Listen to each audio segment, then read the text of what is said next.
Hello, everyone, and welcome to another reaction show edition of the Secret Origins of Mint Condition. We are continuing on with our discussion about Picard Season 2, and we're also going to venture into strange new worlds also in this episode. So joining me once again, as always, on the bridge of the USS Mint Condition is Josh. Hello. And John. Hey, everyone. And beaming in from Deep Space Nine is friend of the show, Jack Adrien. Hello, all. And beaming in from the USS Enterprise, probably his favorite ship, is friend of the show and main host of the main show is Joe Peluso. Hey, folks, how you doing? All right, so we're gonna start off with wrapping up what we've been talking about for these past 9 episodes, and talk about Picard. The final episode debuted. I feel like a lot of the things we talked about going along in the series came true in this last episode. So I'm gonna start us off by John. What are your thoughts about this episode? And then I guess maybe you can also bleed into your thoughts now overall with the series. Now that we've seen the whole complete picture. Oh, wow. Well, I really enjoyed the finale. I was an emotional wreck at various points of it because it hit all those feels at different points, which is what I think it was designed to do. And I saw a weird word with somebody reviewing it. They called it unhinged, and then sort of tried to redefine the word unhinged. I'm like, that's not what it means. But what they were was like, it was everything all the time, all over the place, but it did it well. And I really, really enjoyed it. And I thought as wrap-ups go, they close the storylines, but the emotional beats were there. I felt really emotionally satisfied and enjoyed it a whole bunch. I agree with you. I felt pretty satisfied too at the end of the episode. I mean, obviously looking forward to season 3 and knowing that we have one is very exciting. Josh, what were your overall feelings on this episode and now as the series as a whole? Well, I think John summed it up very nicely. I would say that I was emotionally very satisfied. You know, in a contest between emotional satisfaction and plot logic resolution, I would go with emotional satisfaction every time. That's not to say that I didn't think the wrap up made sense. I thought that it made an enormous amount of sense. I was pleased that the Girardi as Queen development seemed to be correct, and it's interesting because we have been talking about it for weeks. I don't know that I had that sort of logical plot satisfaction of actually seeing it happen because I've already sort of gotten used to the idea. I would have liked to have seen a little more than just the throwaway line about what they discovered on Europa, because this Europa mission is ostensibly the reason for the entire exercise. So I thought that they could have spent a little more time on that. But that's a minor quibble all in all. I think, for me, the core of the episode and this season, was really that final scene with Patrick Stewart and John Delancey as Picard and Q, respectively, where they embrace, and it was a tearful goodbye. And I was tearing up. I was just so unexpectedly moved to see, these two adversaries or frenemies, I guess, is the only word that I'm that's coming to mind that seems to do their relationship any justice. But seeing them, embrace each other as one goes off to the great unknown, not alone, was just so wonderful and so beautiful, and is for me the excuse enough for the whole season. No, I agree with that. It was beautiful. That scene was beautiful. John, I'm sorry, I didn't mean to cut you off there. I mean that was it, and I think in our discussions here we've sort of seen this concept coming. Didn't know how it was going to happen, but our theory was okay. Well, Q's not going to be the villain. He's not trying to be evil or bad here. We thought there was something bigger to his plan, that there was something going on here, as Q is want to do. And it took until episode 10 to get it all all done, because 9 episodes and you really did feel like he was a villain, maybe up until that scene with Guinan 2 episodes ago. And then this, it felt a little bit like a quick turn of the head. Like, wait a second, the plot seemed to shift here. But of course, that actually makes complete sense with Q because he turns on a dime. That's the Q we've known, even going back to Q Who. It was, oh wait, introducing to the Borg in the first place may have actually been a kick in their complacency and a good thing. This was just the next level of that on the emotional level. Q, what he was going through, and that I've watched that last scene. It's not the last scene of the show, but it's the middle of the episode. But the two scenes with Picard and Q, I think they're masterful. I think the dialogue is brilliant because, from the moment where you just hear him whisper "Bravo" and Picard goes into, that room and sees Q, and you realize that this was all about this fundamental human experience, and Q was giving the greatest final gift he could give to Picard, and it was wonderful and beautiful, and unshackling him from his own past, the human tendency to link ourselves to our past and our traumas and our guilt, um, and freeing him of that. I will say I loved the line where Picard asks why, and Q says very intently, "Finish this sentence." That was brilliant, and then goes on, to say, "Why me? Um, am I needed for something?" And Q just goes, "Not everything is of galactic importance. Not everything is a celestial drama. It's like sometimes there's one life is enough. It matters to me. You matter to me."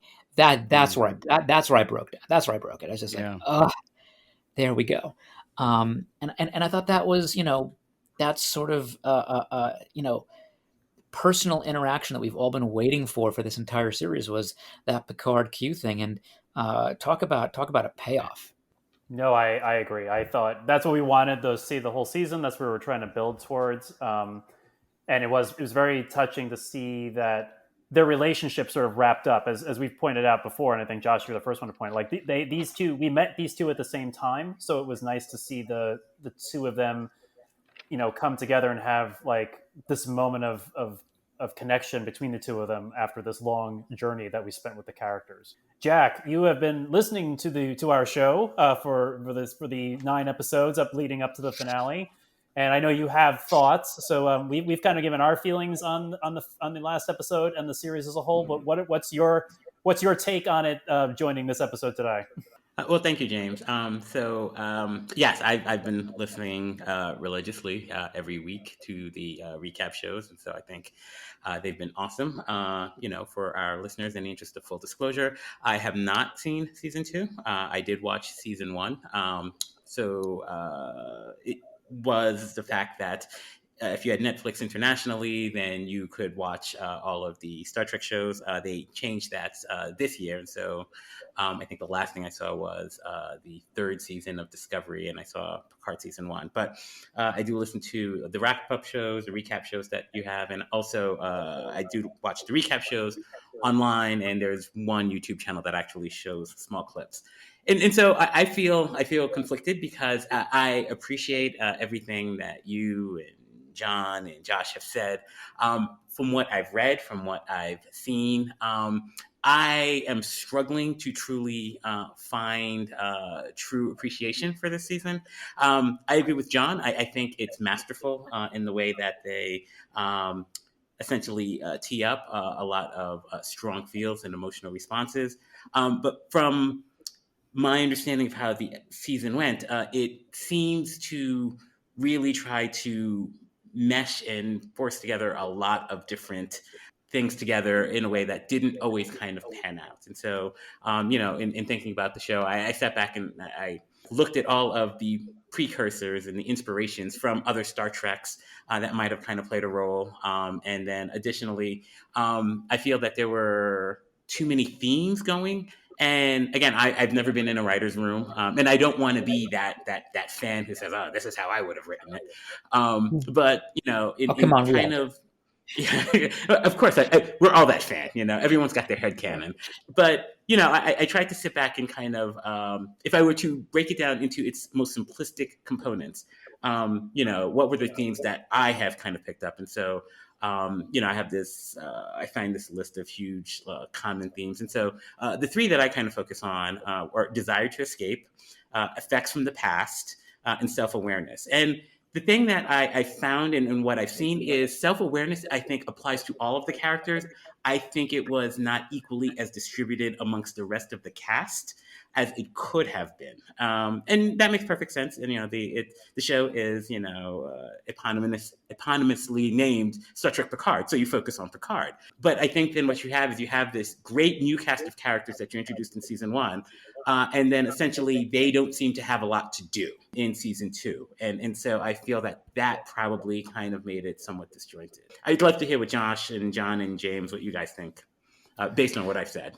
Well, I just want to respond specifically to what you just said. The last thing you said about, it seems like a lot of season one characters didn't really have a lot to do in season two. And I think the showrunner and the writing staff for season two is different from season one. So I very much get the sense that we have a showrunner who is trying to be respectful of the cast of characters that he inherited, but they're not his characters. In other words, they're not slices of his psyche. So he utilizes them in ways that make sense and in ways that he knows how. But that at the end of the day, for this creative team putting the show together, they are not essential to telling the story of Picard. They're only here because we know that Picard is involved with them. Last we saw him in season one of the show, at the end of season one of the show. So, similarly to how they paid lip service to the fact that Picard, now lives on in a synthetic body, but that was, something that was sort of more or less ignored out of a few sort of acknowledgments. I think, the fact that we lose the vast majority of the new characters introduced in season one at the end of the second season, I think speaks to that. It seems like the only two Picard season one characters are that are going to continue on in season three are Seven and Raffi, and Seven isn't really a Picard character; she's a legacy character from Voyager. So I would have to say that I agree with that sense that you have, Jack, about these characters don't really have a lot to do, and I felt that as well, and I really like I said, I feel it's because for this writing staff, they were sort of surplus to requirements for a show about Picard, about this character. I think you're right about that, especially with the way that they were trying to pull, as Jack said, they're trying to pull so many different Star Trek concepts and storylines in together, from time travel to the Borg to Q to Picard's past, all these different things. And then you have this whole cast of characters. And one common theme we've had in our show has been that the short shrift some of the really cool characters get, or minimal screen time, particularly Raffi and Seven, who again get a great moment in this show where they sort of figure out a little bit of their own reconciliation and finding out more about themselves and what they want, and whether they can be together, and what their own future looks like. And that was neat, but it was very quick. It was very rapidly executed, and I don't feel like we got to know them well enough to really, we care about them because we know Seven. Raffi we know from the previous season, but don't have particularly much of a connection with yet. At least I don't. So if they were trying to just get every character involved, I definitely felt very connected to Girardi through this season. I thought they did a good job with her. And again, like Jack, those like core themes. Alienation, isolation, the feeling of not being able to connect to others, like they manifest that really well in her, and I love the way that they tie that into the Borg, because there we are again, because we shoot to the end of the episode, back to the future again, and it's Girardi as Borg Queen, why she's there to save the universe again, or save the galaxy, and the Borg sort of as something completely new and different. Everybody's like, oh, they're not as scary anymore. They're not this. they're not as scary as they've been since season 2, of Next Generation. You can only do that a few times. Um, and now I find it fascinating what they did with that. They took that concept of isolation, created a Borg queen who's going around and finding the lost and dispossessed and damaged, and building a new sort of cybernetically enhanced community based on mutual cooperation, but not forced into it. And there they are at the end, helping to save our galaxy or our quadrant, and end up with that line, "We will be the guardians at the gate." I thought that was really cool, because that links it really well, and I'm actually satisfied with that. I'm not like, oh well, they're not the Borg anymore, they're not the scary things. Like, that's kind of cool, because what else have the Borg really been seeking this whole time?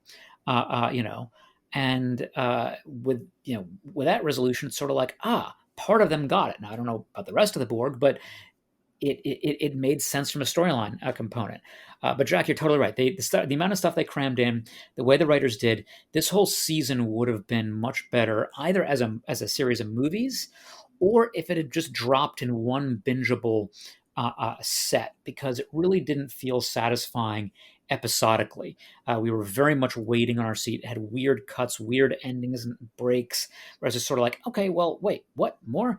And I think as we later on get to discuss Strange New Worlds, we see, what it's like actually to return to episodic format and have a really satisfying hour-long experience. So if I were to do this again, I would say just binge the whole show. Wait until it drops season 3. Maybe tell somebody, yeah, wait until all season 3 drops, and then watch the whole thing. You'll probably enjoy it a lot more. That wouldn't surprise me if that's how they do the next season as well. Yeah, I agree with the points you made, Jack. I kind of I felt like the characters from season 1, as Josh you pointed out, that the writers were stuck with, were kind of just crammed in there, and were kind of not necessary to the story, but they had to use them because they were there from season 1. I mean, I the whole like Laris not Laris thing being Talon was kind of the convenient explaining away, like we just happen to look alike genetically because we have maybe similar backgrounds or something.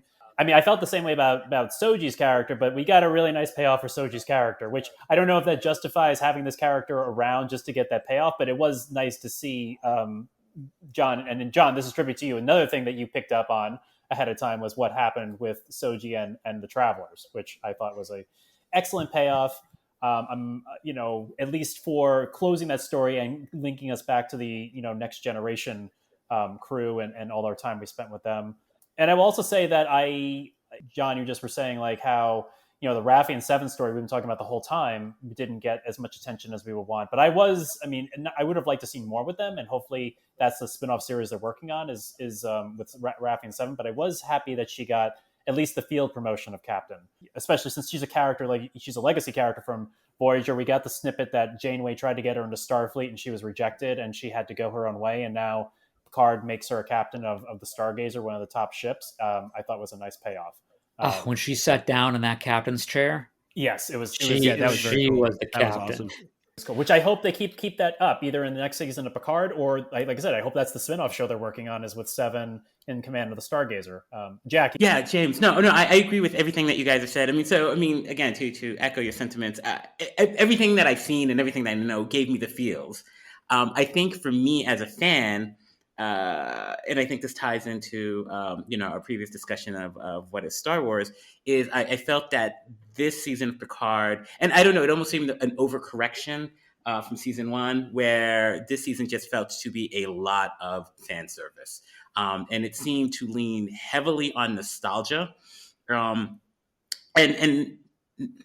in some ways I think it had mixed results, and so they in listening to the course of the recap episodes that you've had, there is so much for a Star Trek fan to kind of look and take part in, so many different Easter eggs. And as a fan, I appreciated that. But I think as a viewer, I felt that essentially tried to create shortcut for actual story. And so instead of giving me the Easter egg, I would have appreciated just providing much more depth or much more, so I think I had mentioned earlier, before we got on, is, I've been doing this writing class, and so it's with this, and so I have a writing coach. Her name is Jordan Rosenfeld. That's at jordanrosenfeld.net. And so, try to explore different aspects of story. And so one of the key things that she says in one of her books, Making a Scene, is in every scene, just as in every plot, there are three key layers known as action, emotion, and theme. And so there are many other things that she kind of brings into to play. But I feel on some level they did pretty okay with the emotion, but it was kind of sporadic. And so it happened, but then it was really grounded in Picard. And again, we've already discussed that. I think they had a lot more latitude to either bring it all together. And so, for instance, with respect to, as I mentioned, the theme that I pulled from it was self-awareness. And so obviously, Jean-Luc Picard struggling and wrestling with, the suicide of his mother. By the way, people, spoilers, would have to kind of confront many different emotions. But, and John, to your point as well, Agnes, the self-awareness of who she is, and kind of coming to grips with that. Now, I think that's probably the best and strongest storyline, because on one level, coming from season one, where she, let's call it what it is, she murdered Bruce Maddox. And by the time you get to the beginning of season two, they kind of whitewash and gloss over that.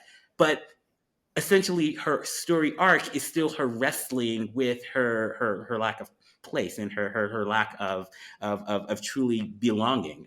Rafi, I think, also with Elnor and that storyline, again, there's that self-awareness of what she did and her desire to manipulate. But again, I felt the writers could have just pulled back slightly from season one and, talked about the estrangement with her family. And then that could have added a lot more emotion to what was going on.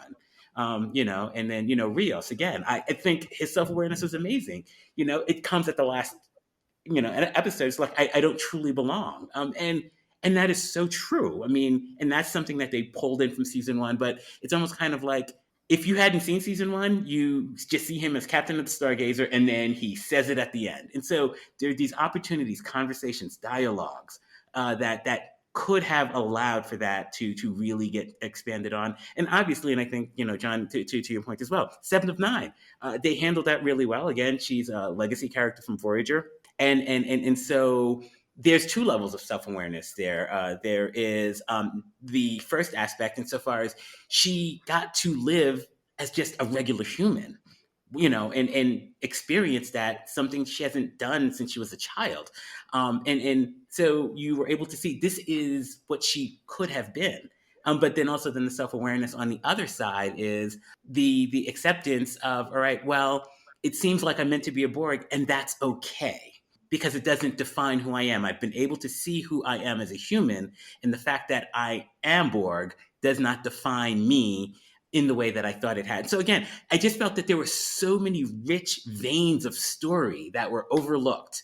And again, I don't want to be that guy who's like, well, if Paramount Plus were to call me, I'll give them a talking to. But it just, I wrestled with that. Thanks. Jack, can I just say, is that the voice you have to have in a writer's room if you're a Star Trek?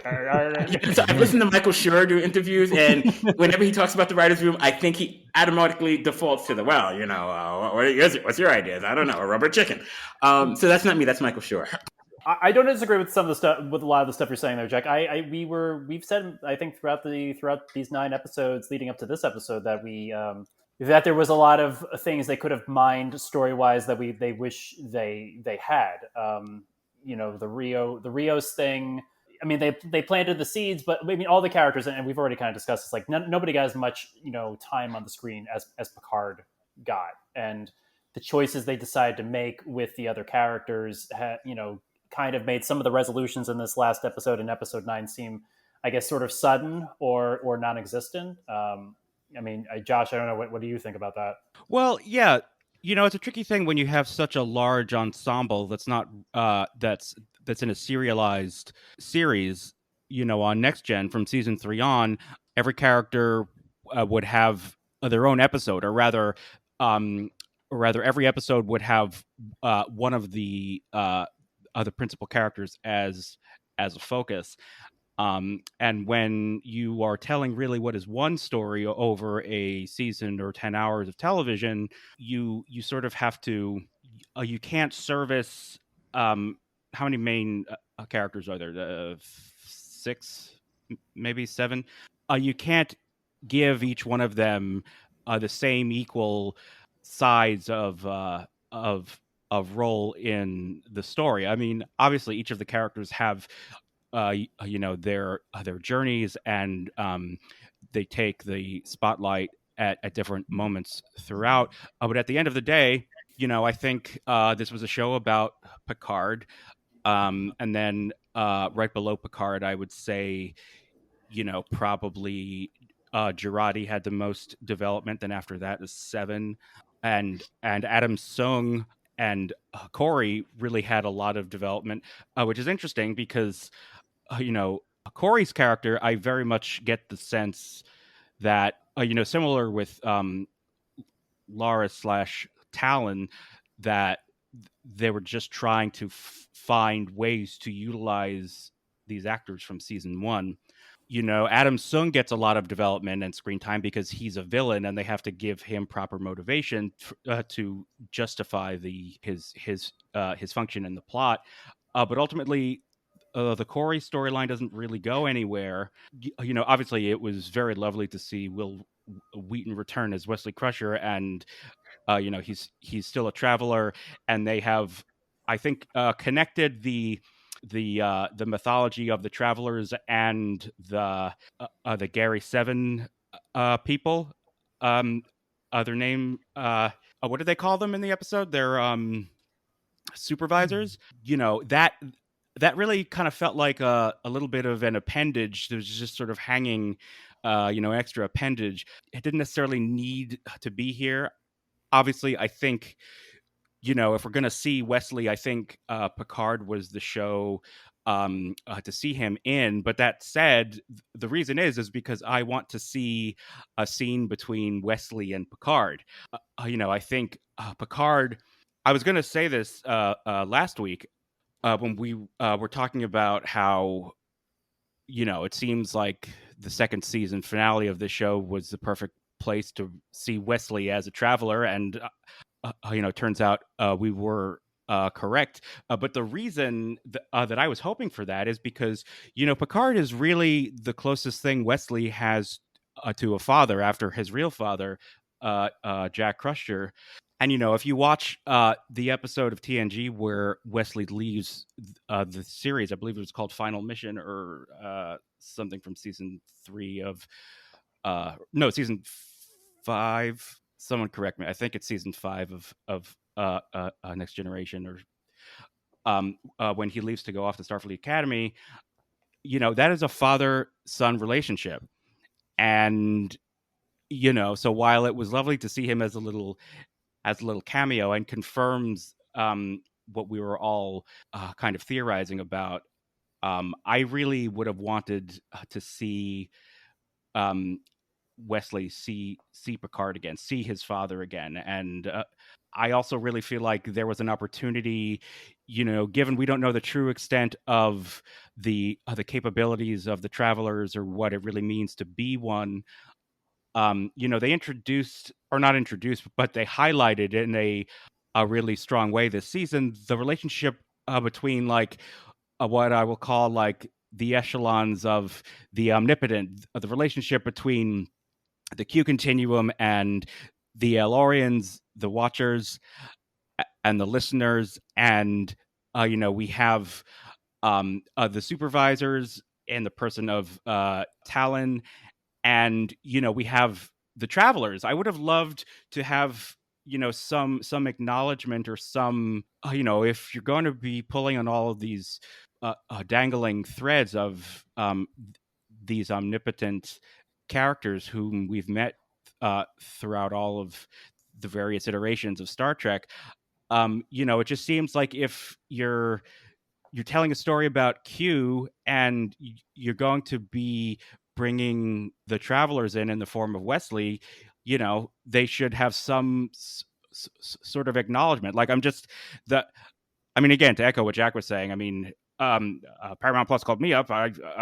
I would have told them what they should have done. But how cool would it have been to have had a climax where Wesley as the traveler kind of factors in, and we have this like three-way scene between Q, who's an omnipotent being since the beginning of the show, subjecting Picard to some sort of a trial, and the key to resolving it is the omnipotent being whom he had a hand in raising and guiding in the form of Wesley as a traveler. I mean, imagine the three of them having a scene together, and the lesson could be something along the lines of, through Picard's guidance and, wisdom or whatever, he's really responsible for leading Wesley to his ultimate destiny or something thereabouts. I apologize for slipping into fan fiction mode. I agree with you that that would have been nice to see all those things tied up. It was nice fan service and nice as a fan to see Wesley Crusher back. But the moment I did want to see is him and Picard interacting, which, as coy as he has been about not being in season 3, it's, I think, still up in the air at this point, considering he said he wasn't involved at all and showed up at the end of season 2 of Picard. It would seem odd, I guess, that they didn't have the two of them meet, but I guess it's possible. So it would have been much more, I think, satisfying to see him and Picard reconcile. I mean, John, I have to ask you, since you called it last week, what were your thoughts about the appearance we got of Wesley Crusher? I think it was a fun little scene, and that's the extent of it. It had some, it had some good qualities. It linked some things together, like the travelers to the supervisors, explaining that line in the original series so that they can transport through time as well, or so Scotty theorized. It didn't do very much, but it was nice to see. So I think it was really just sort of like, how can we do this? Bring him in, do that. To Josh's sort of fan fiction, concept, that I feel like that's something like that all of us in a writer's room would definitely come up with something like that. But it was also, that's a fundamentally different story because it's about what Picard did for others. And this season was fundamentally about Picard, about him and the fact that he does all these great things and that he's utterly alone regardless. And that was the story. That was the concept, and that they did succeed at. That, and especially when they, distill it down, that last line, does everything have to be of galactic importance? In this, it's not galactic importance. It's the importance of one person and their journey and their self-discovery and their happiness. So I think they succeeded in that. In another time and place, it would be really interesting to have that dramatic intersection of those powerful beings. I don't think anybody ever really figured out how to pull that off completely in Star Trek, because I don't recall anything quite that big. And I think for the tone of this season, it would have been a bit much. To quickly slip into fan fiction mode myself, I think they could have gone the mode of, well, Q did run out of power. Maybe he used his surplus energy to bring back Elnor, and then was like, oh, but I can't get you all back. And that's where the Traveler comes in. Is like, well, you're supposed to be back in the future, so I'm going to bring you back. And that's how that got. In fact, that's what I would have predicted when I first saw the appearance of Wesley. But that's, they decided to go a different route than that. So I think they definitely could have done more with that, or made it a little more than just sort of what felt like a tacked on cameo. But again, yes. It's funny. I find myself watching this show after having talked to all of you and week after week, being a little bit less the critic and a little bit more the viewer who enjoys the ride. It's like, what? Maybe I don't have time in my life to just be purely critical and purely grumpy about it, because there are a lot of flaws, I think, in the terms of the way the season was done and told and paced, but it got those feels. I think that may be the producers, that may be something else. It's also really hard to take all these legacy characters and integrate it. I'm really excited to see what they do for next season, because it's going to be, well, how do we do that with the entire original cast? And since we have a background of all of them, we're not going to have to spend time explaining who Beverly Crusher is or who Geordi LaForge is. We're going to know going in, and that's because it's a legacy show. It's sort of meant for the people who have watched it before. I thought about introducing a friend of mine to Picard because there's some of these great scenes, and they really wouldn't have a frame of reference to appreciate them. And I think as we will, soon go into what we experienced next that evening in the Strange New World show. That gives a great opening for that capability with new fans. This is a wrap up, and it makes sense. It's Patrick Stewart, the elder actor at this point, coming back to reprise his role as a 91-year-old Picard. So it makes sense that it's really a show for us, for the fans who have been watching it a long time. And and to give us that little bit of Wesley, and he kept that one secret real well, and you could tell in his face he was just delighted to be on screen again, doing that. And well, if you listen to the John, I'm sure you probably did the Ready Room episode after this episode. I think he was saying that in terms of getting Wesley back on the episode, it was difficult because there's a bunch of Star Trek properties that wanted to use Wesley at the same time. That's what he was implying. It was like it was like they apparently have plans for Wesley, or at least enough plans that it prevented them from deciding where he would ultimately fall up or reappear in their new Star Trek universe that they're building. So I thought that was very interesting. The other thing I would say about the Wesley, just to call back, I thought about this last episode when we were recording. I didn't bring it up. It would have been a sort of Babylon 5 nod to have Wesley be the one to lead Q to the other side of wherever Q is going. I thought it would have been another fanfic way of integrating these two powerful beings and have familiar faces to them. Would have been another way to go. But I figure I'd throw my writer's hat. Since everyone else is in this episode, I'll throw my writer's hat thing. I would have had Wesley guide Q to the great beyond. And it's interesting that last scene where Q doesn't say farewell or goodbye. He said, "I'll see you out there." I think that hug, if you will, it sort of gave a little bit of hope to Q that he's not alone, and that whatever this next step is that we think of as death, there is going to be something, and he says it with a confidence there, which makes me wonder, will there be some form of an echo of Q in Picard's life and Picard's own death? You never know. We know from Discovery that the Q continuum has gone silent, so they've probably gone beyond the rim. They've taken their own journey, and I don't think we're going to ever see anything direct of a Q again. And I'm okay with that. I think they've wrapped up the Q storyline here, because what else? If it would almost be, it would be reductive to bring them back. It would reduce what they did here to be, okay, well, here's Q, messing about again, or here's another Q that we're going to bring in to do this. I think it's a good send off to that particular component of Star Trek, and leaves plenty of room for new stuff. I agree. Including the new Borg. I mean, the new Borg and whatever this next threat is going to be, because they said that's a transwarp, a conduit opening of huge proportion there, and they're obviously setting up season 3 for.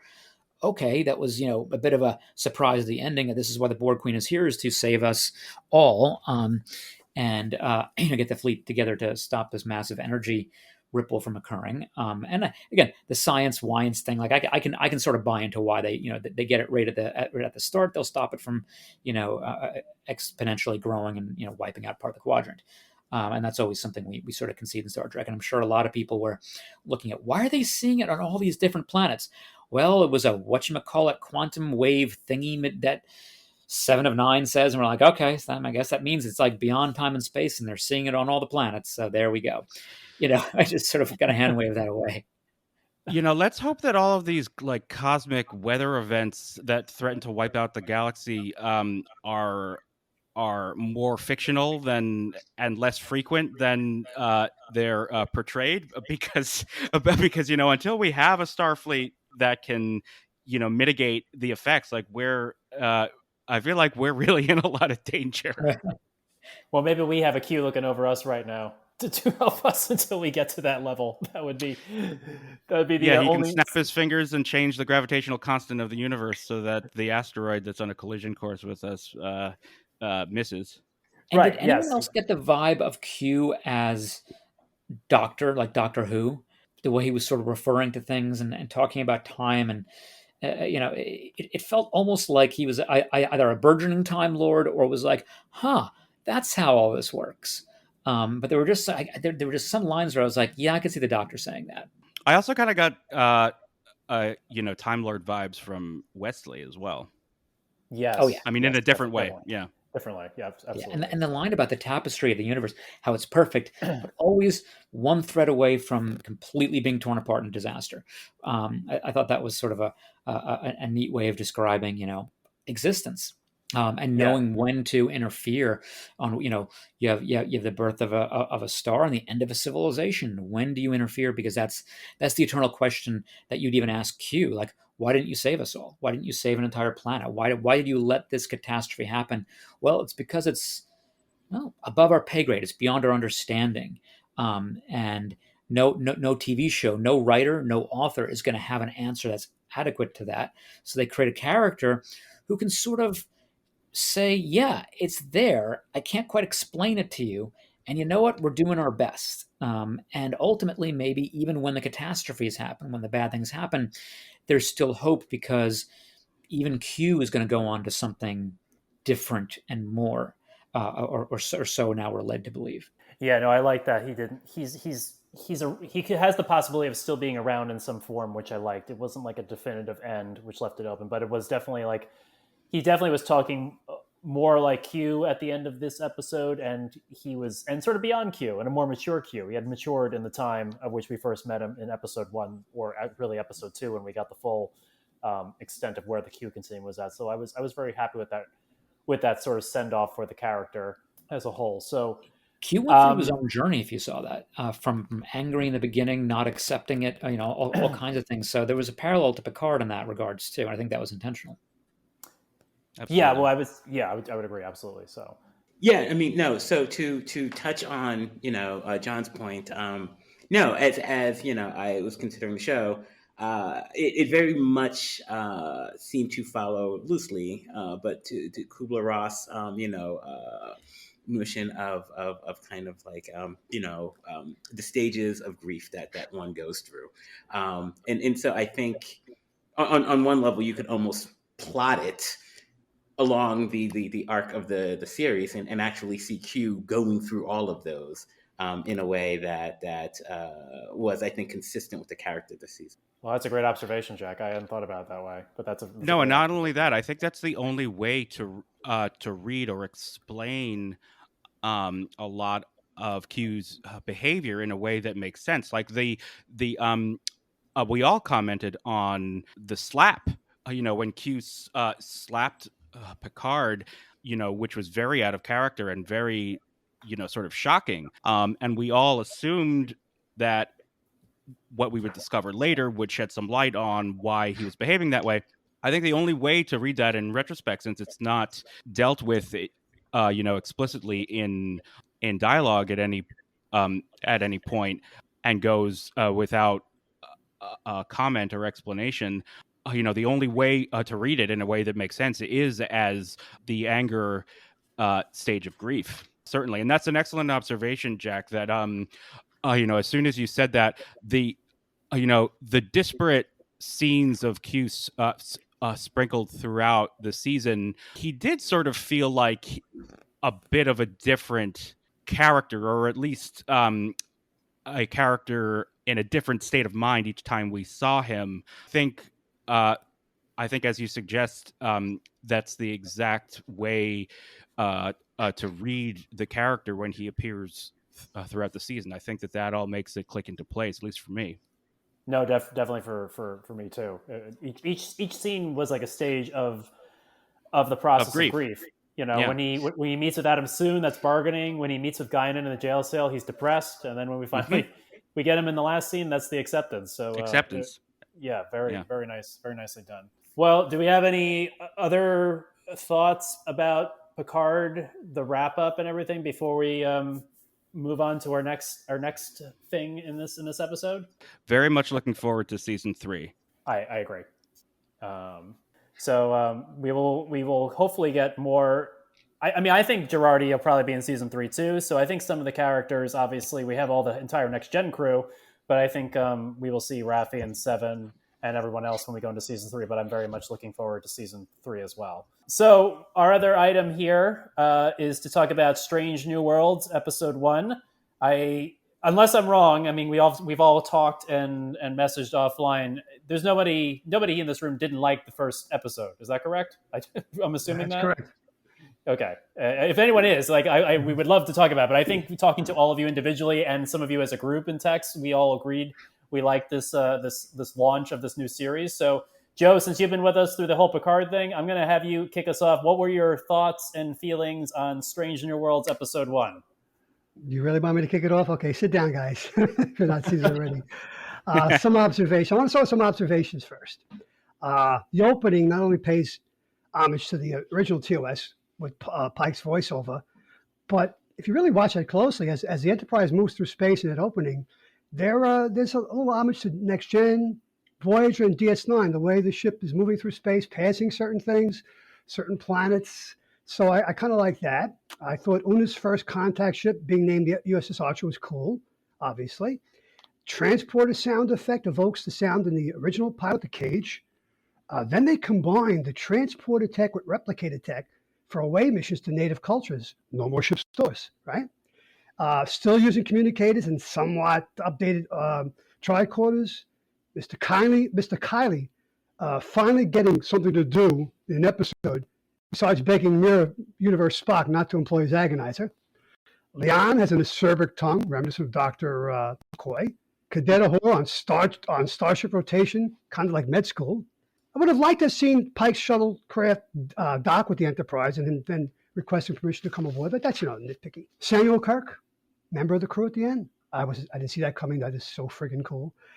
And instead of hit it, I would have had Pike say engaged, because he did say that in the pilot episode 25 years before Picard ever said it on television. And one of the coolest things about this episode, and I think what's going to be cool about this particular show, is the Star Trek banter is back amongst the characters. You can see that Leon and Spock are going to have that McCoy Spock kind of relationship, but there's people saying things throughout the episode that is just so reminiscent of TOS, the original series. And my favorite exchange, other than Pike's stirring speech to the leaders of Kiley's 279, Spock, fascinating. Pike, I'm all ears. Spock, quizzically looking at Pike, apologetically, Pike, it's a figure of speech. I cracked up. I laughed out loud. These little things all added up to one really freaking great Star Trek experience for this, diehard old-time Trekkie. I loved it. I really loved the first episode. No, everything you said, Joe, was great. I agree with all of it. John, go ahead. Oh yeah, I was very glad to have watched both these episodes with people and people who are at least one who is at least as hardcore Trekkie as I am, and I could just feel the energy from the episode, from people watching it together. I don't know how else to describe it. I was just like, wow, this is Star Trek. Yep.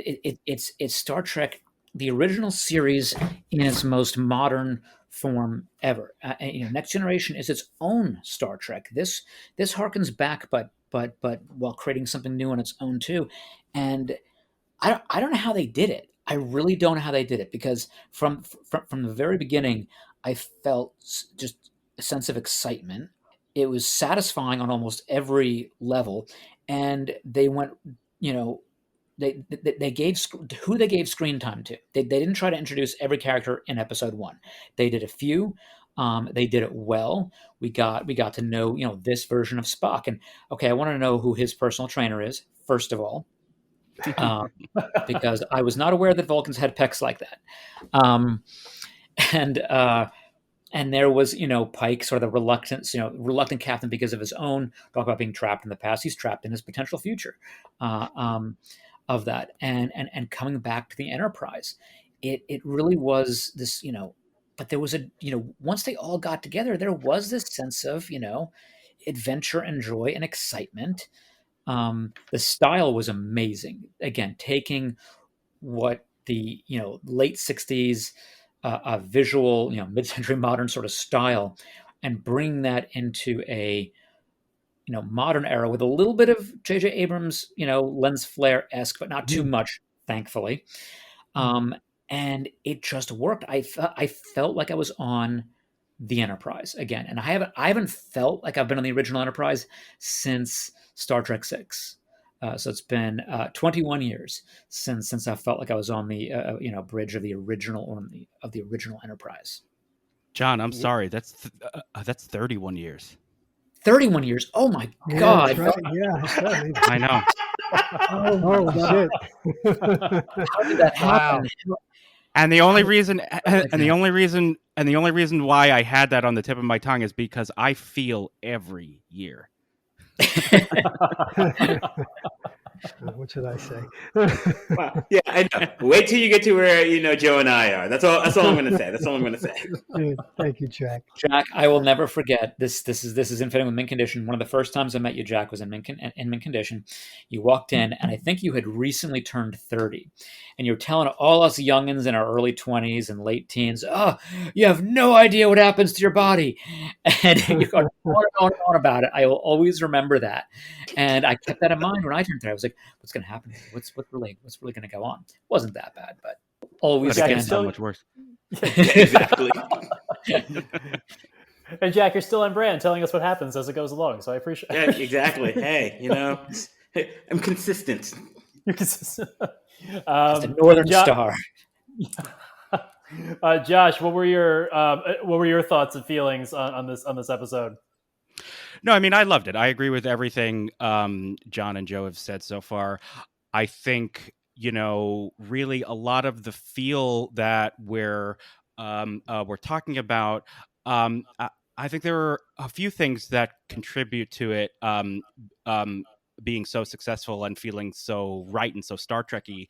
Number one, I really do think, we're coming full circle. We are returning to the episodic format of television, where every week you get a complete story, a full meal, self-contained adventure with a beginning, middle, and end. With through lines that are based on the characters. Obviously, we have the ongoing struggle of Captain Pike to deal with his knowledge of his ultimate fate of how he becomes gravely injured and will suffer in the future. We have the through line of Spock and T'Pring, which we know how that ultimately turns out from a mock time in the original series. I'm seeing this long distance relationship between the two of them, seeing where it starts and knowing where it ends. I'm sure that that will be a struggle for Spock to handle the deterioration of this relationship. I loved the other new characters, and that's the other thing I really think is you can't underestimate the casting. And I really think that whether it was the casting of Anson Mount as Captain Pike or Rebecca Romaine as number one, and down through the rest of the crew that they cast for the series proper, I really think, and Anson Mount in particular, just because we've seen the most from him, he is just so wonderful to watch. He gives off this amazing energy, even when he's down in the dumps and doubting himself, as he is in this episode. I really think it's a combination of wanting to spend time with these characters and the episodic format of the show, of the storytelling, that really contributes to that sense of essential Star Trekkiness. And the other thing that I really liked, this this episode in particular, they shot this alien civilization on real locations that the architectural style was kind of a mid-century modern. Really reminded me of the location work that they did in the original series at times, like when they shot the planet Deneva in Operation Annihilate. Yes, which is, yes. which is coincidentally also the episode where we meet Samuel Kirk And Kirk. for the first and final time. I loved the reveal that the Lieutenant Kirk that they were talking about throughout the episode wasn't James T. Kirk, No. which if you're into, which if you have knowledge of the paratext outside of the show, we all saw the announcement that they had cast the young James T. Kirk, so we were all primed. We all assumed that that's who they were talking about, and I won't lie. As soon as they mentioned Lieutenant Kirk in dialogue, I think about halfway through the episode, I was like, "Oh God, not so soon!" Like I want to get to know this crew before they. So then, so the reveal that it was Sam, his brother, I was like, "Well played, show. Well played." Just a couple of other notes I want to I just want to get it out before I forget. I thought thematically this episode was very, very tight, and I was very impressed. And it also ties into kind of a throwback in like sci-fi aesthetics. Not only is it 1960s Star Trek, but it's also 1950s sci-fi that they're paying homage to a little. The most obvious one is obviously Pike is watching the day the Earth stood still at the beginning, which informs how he resolves the conflict toward the end. Because he basically does exactly the same thing that happens in the movie. The aliens see that we're about to destroy each other with our nuclear weapons, and they show up, in a big spaceship, and they land, and they say, "Hey, you guys are really fucking up. If you don't get your act together, you'll have us to contend with, and you're going to destroy yourselves." So that was sort of, an interesting nod. But then also, just this idea. I was watching some of the other behind the scenes material, and they're talking to the composer Jeff Russo about the music, and he says, he was trying to decide whether or not to bring in vocals in the main theme to kind of echo the chorus in the original series, but he ultimately went with theremin, which is that very unique kind of electronic sound that is you hear on the soundtrack of just about every sci-fi movie from the 1950s, and it's a really unusual kind of a sci-fi instrument. It sort of creates like a magnetic wave, and you play it by manipulating the wave like with your hands in midair, and it like creates these like very strange sort of electronic, otherworldly sounding tones. And the choice to use that over the choral arrangement that we hear in the theme of the original series, for me, just on a subconscious level, kind of places this show, in the decade before the original series, by evoking that 1950s sci-fi sound, which is a decade prior to the sound of 1960s Star Trek. I don't know how intentional that aspect of it was, but that's how it played for me, and I thought that was an interesting little touch. No, definitely. Joe, you've been wanting to chime in. What do you have to say? Well, I would like to agree with Josh about the music score there. I think that was very intentional. Knowing these showrunners, they seem to pay attention to detail. They know the history and of this particular show, and obviously just world history in general. So I think that was very intentional. And Josh, there's one more through line for a character that I am very interested in seeing played out. That, of course, is Leon Nunyan Singh. I mean, I think her character is incredible right off the bat. I just want to know so much more about this character. So I'm looking forward to that. And think about it when Pike is speaking to Spock. Yeah, it's Spock, right? And Spock tells him, you've got to. He gives him the advice about using that suffering and seeing his own death to be the captain.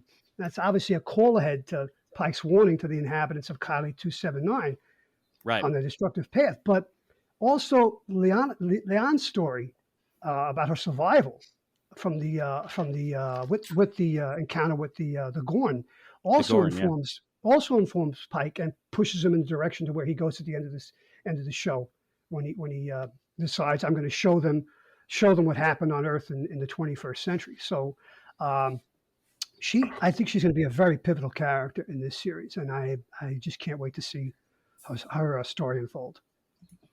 I know absolutely. That's actually I digressed, but that's what I meant about the thematic unity of this episode, like that Yeah. the weaving in of what we know is going on with Pike internally about confronting the knowledge of his own death. The experience in that wonderful scene with Pike and Leon Nunez Singh, and then all the way to the resolution of the conflict of this episode. Like it's sort of they all sort of inform the solution that Captain Pike hits upon, and I thought it was Yes. a very well handled. The only other thing I want to note is I'm now also very interested in what Leon Nunez Singh's storyline is going to be and how she relates to the most famous Nunez Singh of them all, Khan. And what I was not expecting was there to be a nod to the Khan storyline in Picard, where I think it's quite possibly just a throwaway Easter egg, but we see Adam Sung pull out a file at the end where, on the cover it says Project Khan, and the date of 1996, which is when Khan supposedly escaped the Earth aboard the Botany Bay. So I wonder if that has some bearing on what may happen later. We do know, obviously, that one of Sung's descendants was involved with the augments from Enterprise. So I don't know. There's a lot going on there, and also the invocation. Pike himself, he refers to the eugenics wars in that scene where right. he shows Kylie 279 a glimpse of what may lie in store for them, which I think we all probably have a lot to say about. Well, I don't think it's any accident, probably, with the writers of the two shows to have like a nod to Khan in one. At the same time, you're launching a new series with a character who has the same last name. Well, I thought they did a great job. It's funny, we're talking about Khan and all this other stuff. If you were watching the two episodes back to back, the end of Picard season 2 going into this brand new show, it actually gave you a lot to carry forward and feel like, hey, these two are fundamentally linked. Beyond the fact that there's the Khan reference and a character who we're going to find out a lot about, I assume. But the idea of, like, what would it be like to be one of the daughters or descendants of Khan Noonien Singh, and how would that shape you and make you as a person? But there we are.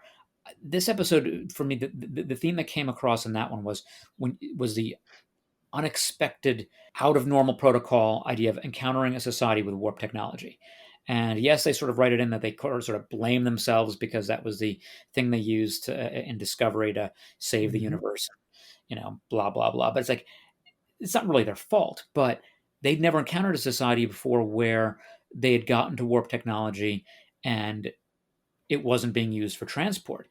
And the central theme, totalitarianism, the lurching towards it.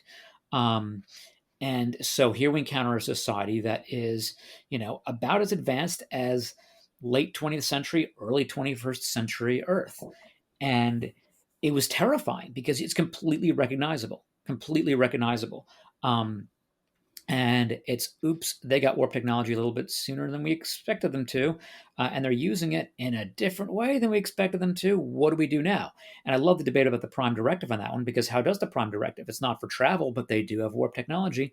Big old loophole right there. And what would you do in that case? I thought this is where Star Trek does what Star Trek does best, and I'm sure it ruffles a few feathers along the time as well, is that it said, okay, we're going to show you what happened to Earth and where we've been. And Deep Space Nine did that. Next Generation certainly did that. Deep Space Nine, I think, did it amongst the best ways. And it was, we went through this and we nearly lost everything. And really, if it hadn't been for, Zephyr Cochrane developing the warp drive and then attracting the attention of the Vulcans, who apparently were already on Earth at some point, we wouldn't have been able to, for lack of a better term, get our heads out of our asses. That's really what seems to happen on Earth, and that's precisely what was happening with this on this alien planet. They were just locked in this struggle that was no different than the original series. Half them are painted black on one side, white on the other side, and the other are reversed. It was that same feel of there's just an arbitrariness to this conflict. Nobody quite remembers where it comes from, and yet you are willing to go to the very end with it. And Pike is just like, I've had enough. You know what? Let me show you my ship. First of all, show you there's something bigger than yourselves out there. And two, here's the danger of it. And that scene was visceral for me. Seeing that, what happens to Earth. They showed nuclear weapons going off and wiping out major cities. They talked about the death toll. And then it got real close to home because they didn't just use vague footage. They started using real footage of what's happening right now. And that's where it started, to touch on the political, or lowercase p political, of what we're going through right now. In terms of a planet.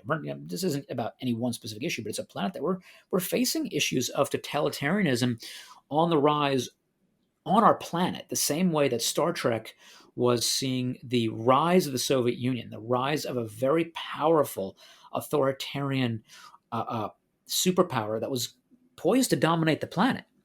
And Star Trek was like, yeah, that's a problem. And we're going to, manifest into the Klingons and various other things, but it's real. We're not going to pull our punches. Episode 1, they're going right in there. They're like, yeah, we're going to deal with allegory for the modern era through our interactions with all these alien species. And I think that's something we've been missing because they've done it very heavy-handedly, interpersonally with characters. Now we're going to see it through other eyes again. And I think that's one of the great storytelling mechanisms of Star Trek. It's great to return to that aspect of the original Star Trek series. Everyone just kind of raised some excellent points. There's two things that I wanted to say. First, on just with respect to what Joe said with respect to the casting of Anson Mount. For me, I mentioned earlier that Discovery served as an excellent kind of backdoor pilot, from that season 2. But I mean, for me, what really just kind of sold me was, in the episode, Saints of Imperfection, where, his speech to the entire shipwide was, all personnel, this is Captain Pike. Starfleet is a promise. I give my life for you. You give your life for me, and nobody gets left behind. And since Sylvia Tilly is out there and she has every right to expect this, we keep our promises. Please report to your station and designated safe zones in the starboard section. Good luck and Godspeed to us all. And he had a very similar callback in this episode where, they were going to get, Una, and he says, everyone comes home from this mission, everyone. And there is such potency in the script. I mean, the writers just got him and his delivery that you can't help but be compelled to accept him in this role, and you can't help but be completely enthralled with this show. So I just wanted to kind of raise that as I mean, he gets the good stuff to talk about. But I think in kind of touching what everyone else said with respect to Star Trek as a franchise, Star Trek does something very unique in a way that I think most other franchises don't necessarily do. It started out as original content, but over the years, it has generated sequels. It has generated prequels. It has generated remakes. It has generated, one could even argue, and I think this is worth discussing, when you take in consideration the production values of the original series, and then now you're kind of looking at, Strange New Worlds, to some extent, it's somewhat of a very subtle reimagining, because obviously they're not going to simplify the production values to what we had, in the 60s, but they try to keep the entire feeling of it. And so it's had film adaptations, it's had spin-offs, crossovers, it's had reboots. And so I say all of this insofar as it has done and continues to do many different things across any that one would ever hope or expect from an intellectual property. And it fortunately does more things right than it does wrong.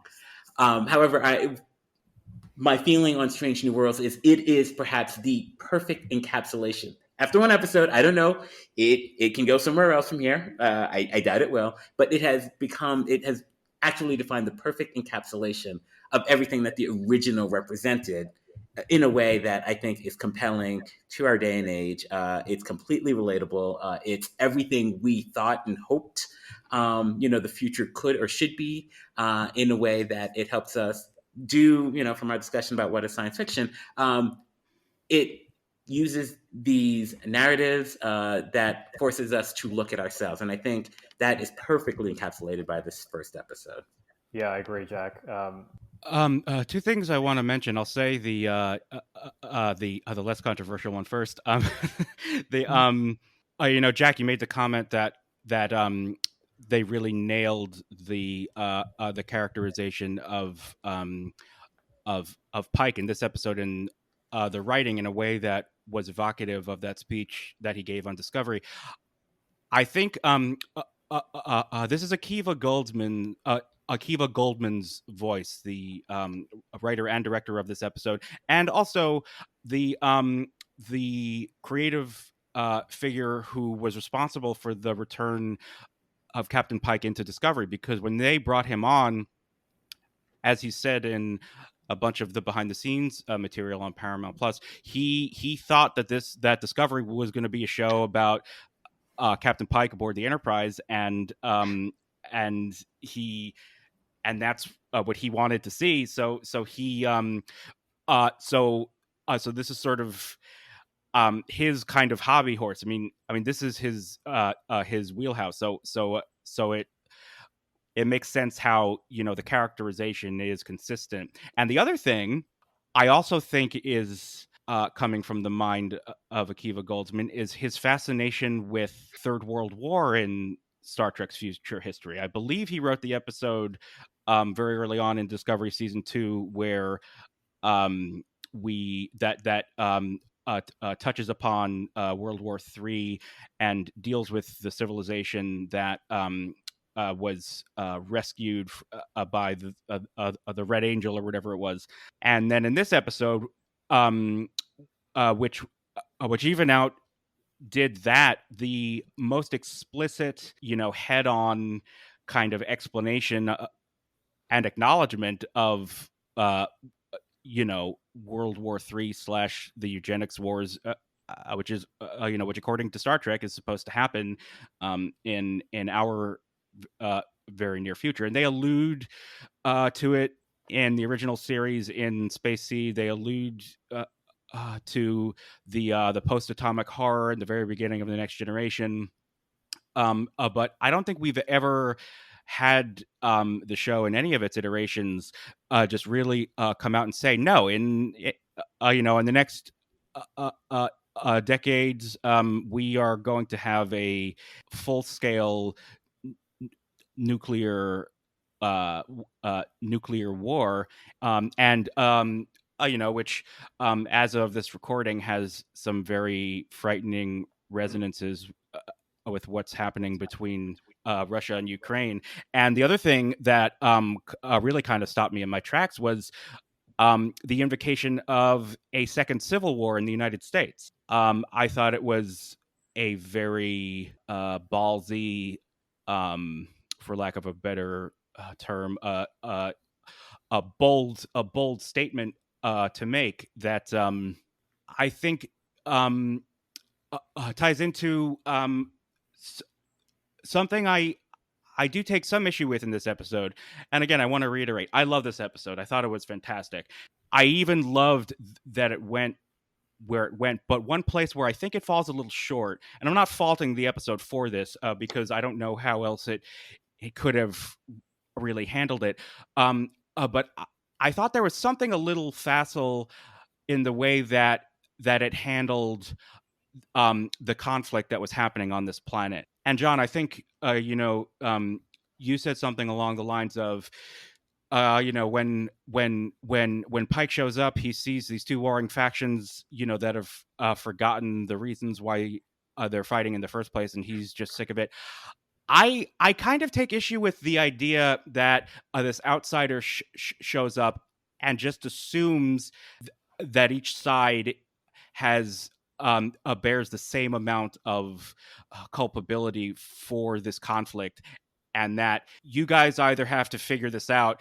The merits of your arguments and the reasons for the conflict are completely beside the point, because like that makes me think of that restitution policy that they used to have, in elementary schools, and a lot of elementary schools in this country at least, where when there was a fight, the two parties involved, they each equally had to make restitution to the other party, and it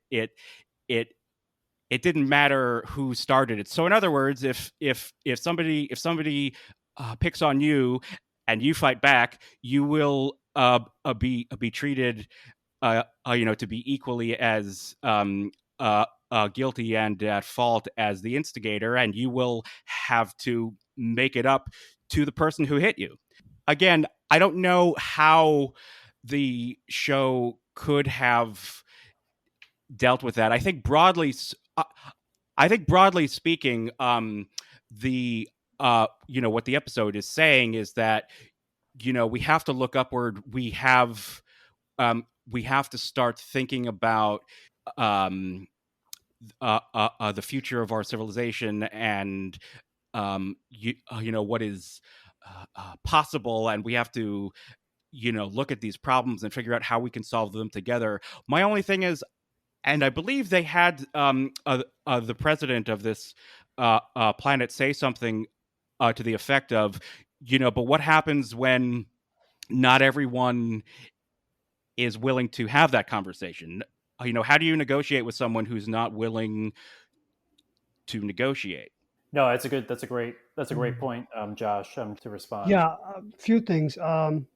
As far as the pilot, this episode could be considered a pilot, correct? It's sure the second season of Discovery was a backdoor pilot, but this is not my own musings. I heard this on a YouTube channel yesterday, but in television history, this has to be the longest pilot to series, because the original pilot of the case was 1964, and 58 years later we get a Captain Pike Star Trek series. So that's something I just wanted to throw out there.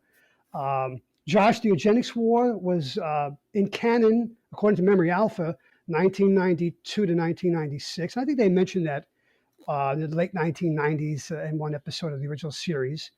And as far as culpability with the two sides on Kylie 279, I think it's a very Star Trek classic, or if you want to say trope, that when these conflicts arise, Star Trek is always trying to frame it that there's always two sides to a story, and that both sides are culpable.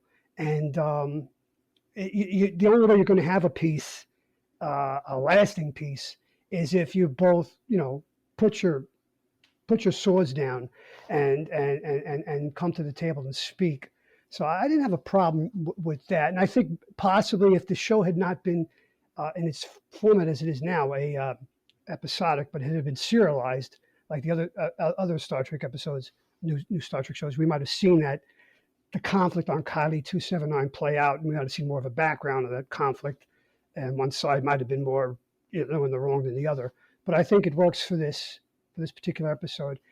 And getting back to the pilot thing again, this being a pilot episode, I think I mentioned this on our previous podcast, James. I'm a huge fan of the show that was on NBC some years ago, Friday Night Lights. I think it is the single best television show ever. And I always thought that was the best pilot I had ever seen, the first episode of Friday Night Lights. I think it was 2006. But I'm thinking that, Strange New Worlds, this might be the best pilot episode of any TV show I've ever seen. And wow, I don't know if this is a good or a bad thing. I've seen a lot of TV. So, yeah, this thing was wow. This thing blew me away. And I can't wait for the next 9 episodes. I'm giddy over this. I really am. So that's what I wanted to say. I mean, I think probably like the the level of care and execution of the pilot of this first episode, mixed with the fact that many Star Trek fans, I mean, there's debate about next gen versus original series, but many Star Trek fans have a love and appreciation for the original series, and we haven't seen it for so long that it probably it was a combination of both things, of the anticipation and also the way they pulled it off, married together, made it such an enjoyable experience watching this first episode. And I think, I mean, Josh or maybe it was John, like they had a good mingling of the original series effects mixed with that, a little bit of that sleekness from, I guess, JJ's Enterprise, a little bit in there to modernize it, but they didn't go to the point where they took it out of the era. And I feel like Pike's personality to me is like a little bit of a hybrid between Kirk and Picard, sort of. Yes. He's very rational minded and logical, but he's a little bit more witty and charming and stuff than Picard was. He's got more of that Kirk sort of, I guess, interaction to him. So it's sort of like the two best captains of Star Trek thus far mingled together to create this one new, or I should say, original captain. They finally get to flesh him out fully in this character. Well, James, pulling the Enterprise down from space and bringing it into the atmosphere over Kali 279 is a very James Kirk type of thing to do, right? That's very a Kirk move. Very Kirk. That's Kirk, but Picard's the person who probably lock him in a room and saying, "We got to like diplomatically figure this out." So it's Picard's the guy who came down in the middle of their rantings and ravings when they were trying to get together and says, and he beams in and hi, I'm here to show you what happened on my world. That's Picard. Yeah, that's Picard. Yeah, so they got a nice blending. Oh yeah, I'm loving this. This is like, oh my god, this is the best of Star Trek all over again. Like we're right back in mint condition, going all over it again.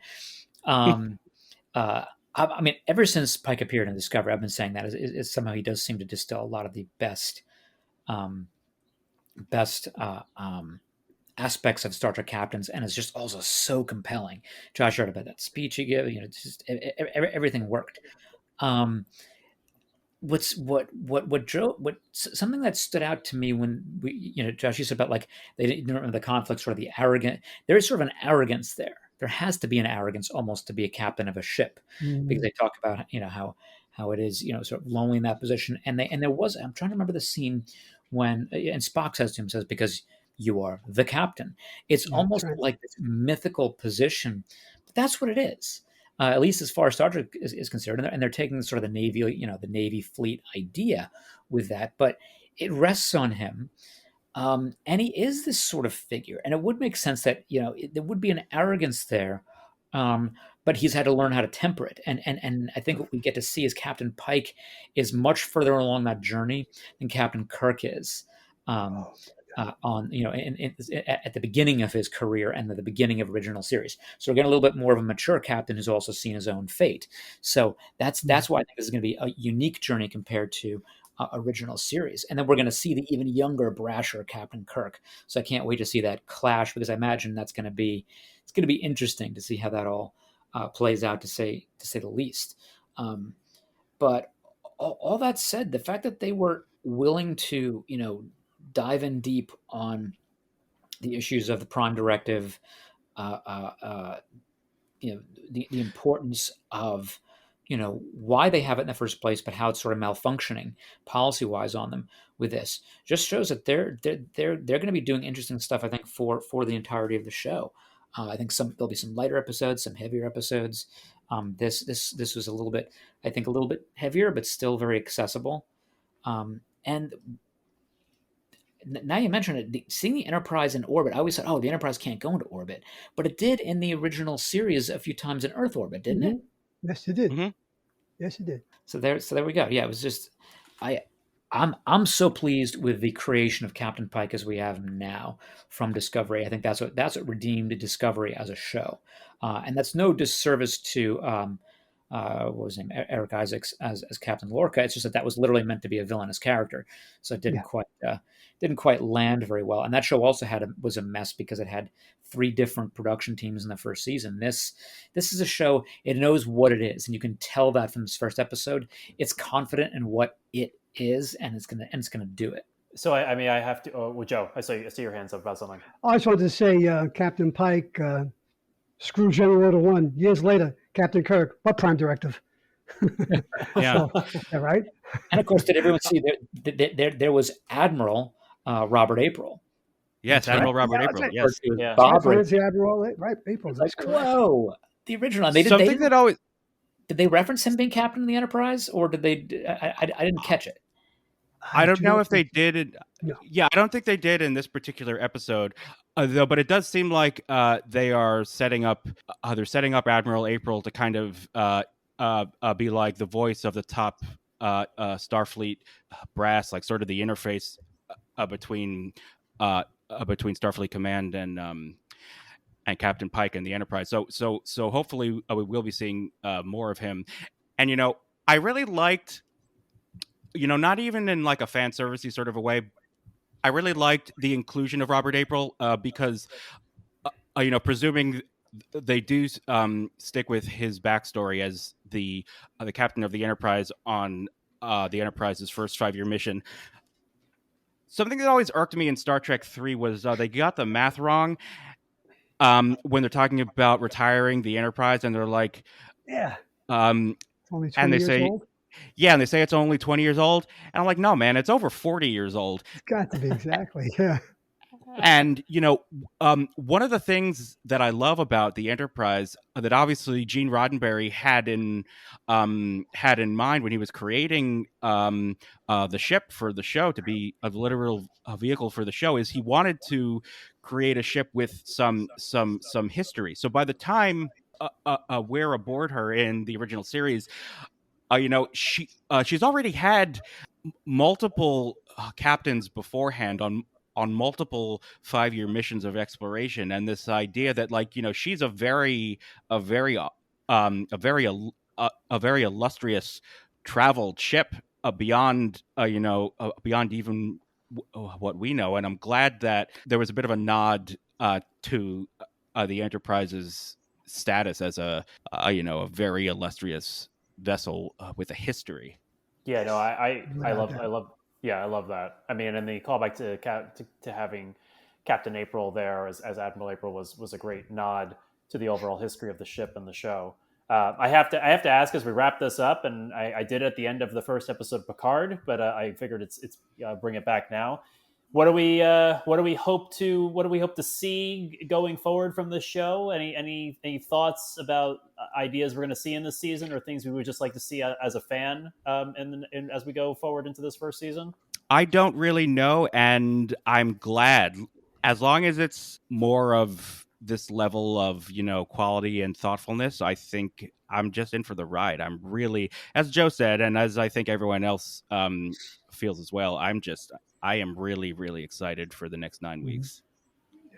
You said it. I'm there with the title of the show. I'm hoping for Strange New Worlds. I'm hoping not for fan service. I'm hoping for things I have not yet seen in the show. I mean, well, at all.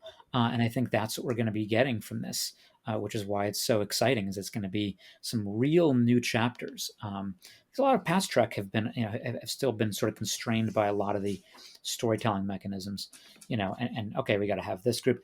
I think the canvas, they can paint anything they want on it, and from the little previews we've seen, it's going to be really impressive. I agree. I agree. Yeah. I just want to see more of the as Josh put it, the through lines with all these characters, all these new characters, and I love, even though she didn't have much to do, I love Cadet Ahura. She was so cute and so adorable. I can't wait to see more of her.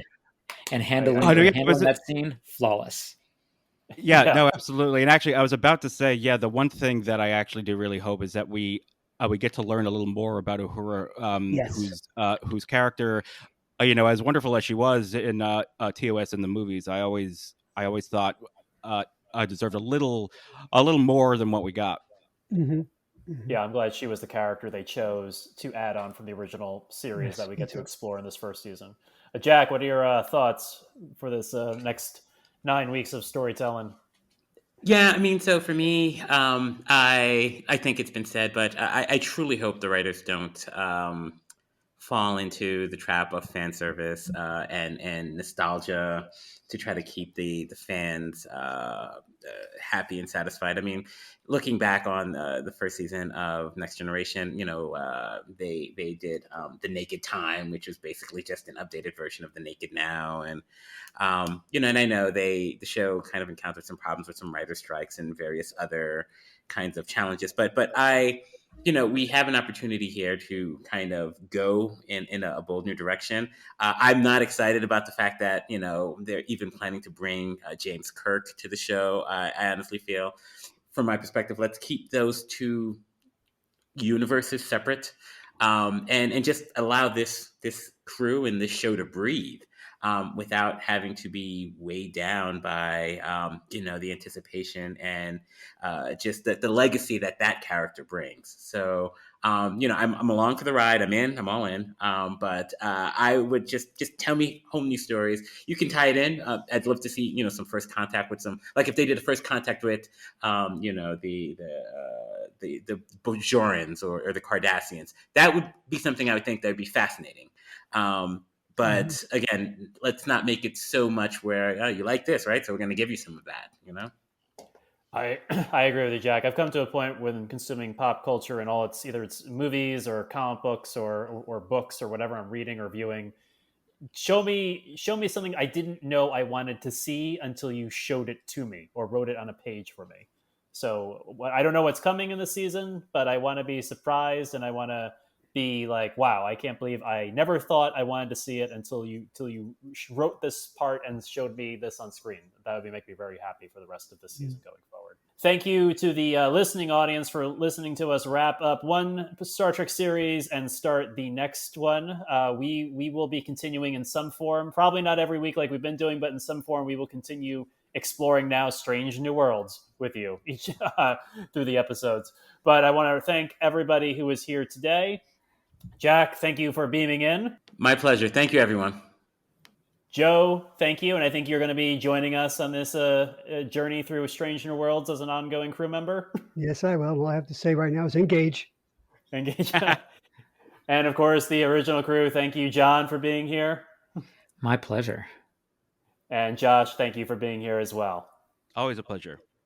And you, as the listening audience, if you want to engage with us in this conversation about Star Trek, please look at the Facebook group, Secret Origins and Mint Condition.